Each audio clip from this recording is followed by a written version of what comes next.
श्री स्वामी समर्थ, जय जय स्वामी समर्थ. नमस्कार मित्र आणि मैत्रिणींनो, पुन्हा एकदा तुमचं नवीन व्हिडिओमध्ये खूप खूप मनापासून स्वागत करते. तर महाराष्ट्र इमारत व इतर बांधकाम कामगार कल्याणकारी मंडळातर्फे जे आपल्याला 32 प्रकारचे क्लेम मिळतात आणि महाराष्ट्र राज्यामध्ये 36 जिल्ह्यांमध्ये ही जी योजना आहे सर्वत्र लागू झालेली आहे, परंतु कोणत्या जिल्ह्यामध्ये ह्या योजनेचा लाभ अद्याप या बांधकाम कामगारांना मिळालेला नाही. तर याची सविस्तर माहिती पाहण्यासाठी चॅनलवर नवीन असाल चॅनल अगोदर सबस्क्राईब करायचं आहे, व्हिडिओला लाईक करायचं आहे.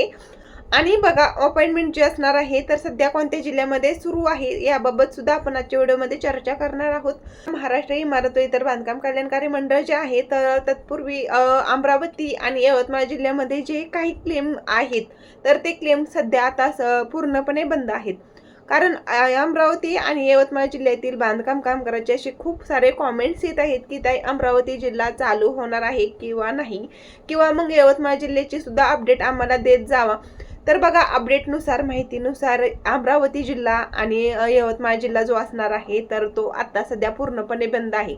म्हणजे वेबसाईट ही पूर्णपणे बंद असल्यामुळे तेथील काही अधिकाऱ्यांनी अमरावती जिल्हा आणि यवतमाळ जिल्ह्यामध्ये तर बघा भांडी घोटाळा झालेला होता, तर त्याच्यामुळे यवतमाळ जिल्ह्यातील बांधकाम कामगारांना याची जी कामकाज जे असणार आहे याची भांडीची वाटप जे आहे तर हे बंद केलेलं होतं. पण अमरावती जिल्हा जो असणार आहे तर तो सध्या पूर्णपणे वेबसाईट बंद आहे. अमरावती जिल्ह्यातील बांधकाम कामगारांना अद्याप काहीच मिळालेलं नाही. पेटी संच त्याचबरोबर 30 भांडी संच सुद्धा मिळालेला नाही.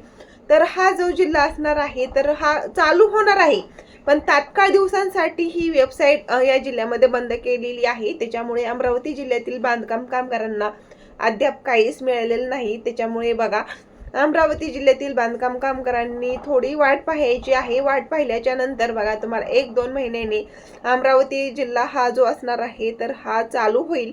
तर अशी शक्यता आहे किंवा अपडेट्स आहे. यवतमाळ जिल्ह्याचं सांगितलं गेलं तर तेथील भांडी वाटप हे 50% झालेलं आहे आणि 50% राहिलेलं आहे. त्याच्यामुळे यवतमाळ जिल्ह्यामध्ये सुद्धा भांडी वाटप 50% झाल्यामुळे तिथे वेबसाईट ही बंद आहे. आणि बघा, आज महाराष्ट्र राज्यामध्ये आज आहे 9 जुलै 2026. तर महाराष्ट्रामध्ये कोणत्या जिल्ह्यामध्ये आज वेबसाईट ही पूर्णपणे चालू आहे तर महाराष्ट्र राज्यामध्ये सलग 7 जुलै ते 11 जुलैपर्यंत पुणे जिल्हा, सोलापूर जिल्हा, त्याचबरोबर चंद्रपूर जिल्हा आणि हिंगोली जिल्ह्यामध्ये ही जी वेबसाईट आहे ही चालू आहे. 11 जुलैपर्यंत तुम्हाला तुमची अपॉइंटमेंट तुम्ही बुक करू शकता. पुणे जिल्हा, सोलापूर जिल्हा, चंद्रपूर आणि हिंगोली जिल्ह्यातील बांधकाम कामगारांना अत्यंत मोठी खुशखबर असणार आहे, अपडेट असणार आहे. तुम्ही जर या जिल्ह्यामधून बिलॉंग करत असाल तर तुम्ही नक्कीच तुमची अपॉइंटमेंट जी असणार आहे तुम्ही गुगलवरती जाऊन तुमची अपॉइंटमेंट बुक करू शकता आणि बांधकाम कामगार योजनेचा तुम्ही लाभ घेऊ शकता. त्याचबरोबर बघा, बांधकाम कामगारांना अद्याप ज्यांना पेटी संच मिळालेला नाही किंवा मग गृहोपयोगी संच मिळालेला आहे परंतु पेटी संच मिळालेला नाही किंवा मग एसेन्शियल्स किट मिळालेली नाही तर त्यांनी आजच आपली नावनोंदणी करायची आहे, अर्ज करायचा आहे आणि या भांडी संचाचा तुम्ही लाभ घ्यायचा आहे. आणि जर तुम्ही एप्रिल महिन्यामध्ये त्याचबरोबर किंवा मग मार्च महिन्यामध्ये जर तुमचा अर्ज केलेला असेल बांधकाम कामगार या भांडी संचासाठी तर अद्याप तुम्हाला बघा भांडी संच किंवा वाटप तुमच्या जिल्ह्यामध्ये चालू झालेलं नसेल तर बघा, भांडी वाटप हे चालू राहत असतं. सतत हे भांडी वाटप चालू आहे, परंतु लक्षांक काही कमी पडत असतो. लक्षांकाप्रमाणेच आपल्याला ही जी भांडी असतात तर ते हे मिळत असतात. तुमच्या जिल्ह्यातील जो लक्षांक असणार आहे त्याच्या आधारेच तुम्हाला भांडी संच मिळत असतो. जर बघा लक्षांक जर पूर्ण झाला तर भांडी वाटपासाठी थोडा टाइम लागत असतो, थोडा वेळ लागत असतो.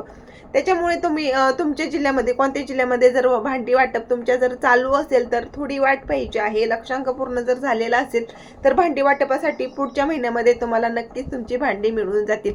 तर आजची अपडेट्स एवढीच आहे की बांधकाम कामगारांना आपली जी नोंदणी आहे तर ही 7 जुलैपासून ते 11 जुलैपर्यंत या जिल्ह्यामध्ये तुम्ही करू शकता.